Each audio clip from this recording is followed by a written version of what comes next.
bohong. Aku hanya memikirkan satu peraturan penting. Kenapa kau lakukan hari ini kalau kau bisa melakukannya besok? Few moments later.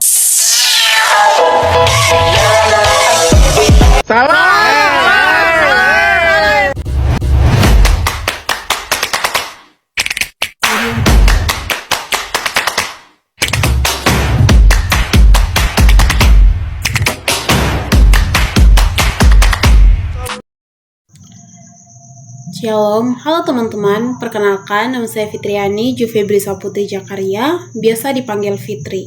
Di sini saya mengambil prodi manajemen pendidikan, dan di sini saya akan membawa materi tentang akreditasi sekolah dan madrasah.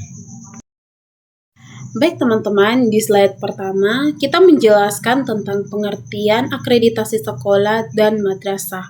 Nah teman-teman, akreditasi sekolah dan madrasah adalah proses penilaian secara sistematis dan komprehensif terhadap kelayakan serta kinerja suatu pendidikan berdasarkan kriteria dan standar yang telah ditetapkan oleh pemerintah.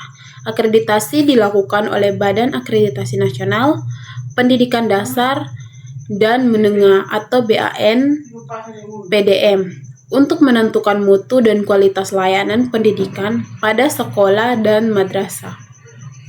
Dengan adanya akreditasi, masyarakat dapat mengetahui tingkah mutu suatu sekolah atau madrasah melalui peringkat akreditasi yang diperoleh.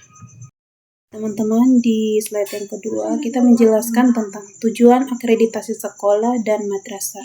Akreditasi memiliki beberapa tujuan utama, yaitu menjamin mutu pendidikan agar sesuai dengan Standar Nasional Pendidikan (SNP), memberikan informasi kepada masyarakat tentang kualitas sekolah dan madrasah, mendorong sekolah dan madrasah melakukan perbaikan berkelanjutan dalam menyelenggarakan pendidikan, menjadi dasar pembinaan dan pengembangan sekolah dan madrasah oleh pemerintah sebagai bahan pertimbangan dalam pengambilan kebijakan pendidikan seperti memberikan bantuan atau izin operasional.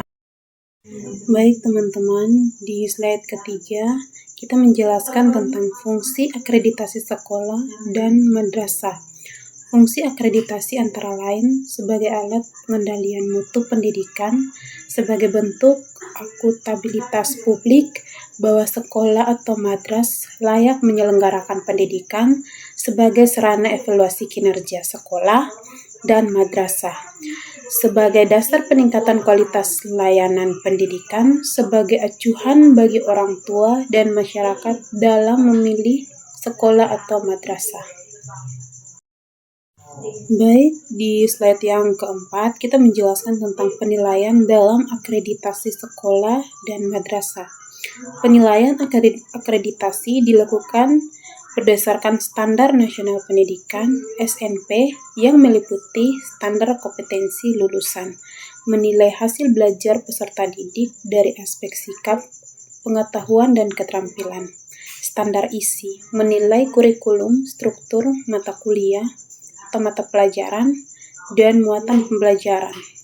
Standar proses, penilaian pelaksanaan pembelajaran, metode mengajar, dan interaksi guru dan siswa.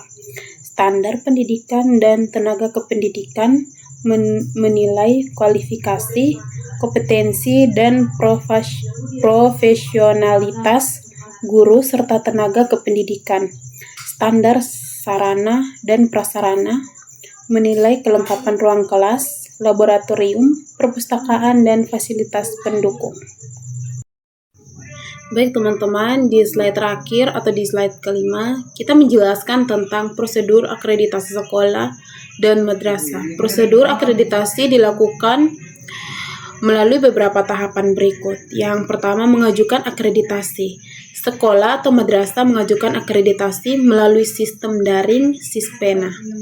Pengisian instrumen akreditasi. Sekolah atau madrasah mengisi data dan dokumen sesuai instrumen yang tersedia. Yang berikut penilaian kecukupan. BAN, PDM melakukan verifikasi awal terhadap kelengkapan dan kelayanan dokumen. Visitasi asesor. Asesor melakukan kunjungan ke sekolah atau madrasah untuk melakukan observasi, wawancara, dan verifikasi data. Validasi dan verifikasi hasil fasilitas. Hasil penilaian asesor divalidasi oleh BAN PDM. Sekian dari hasil presentasi kami. Terima kasih. Salam, Tuhan memberkati.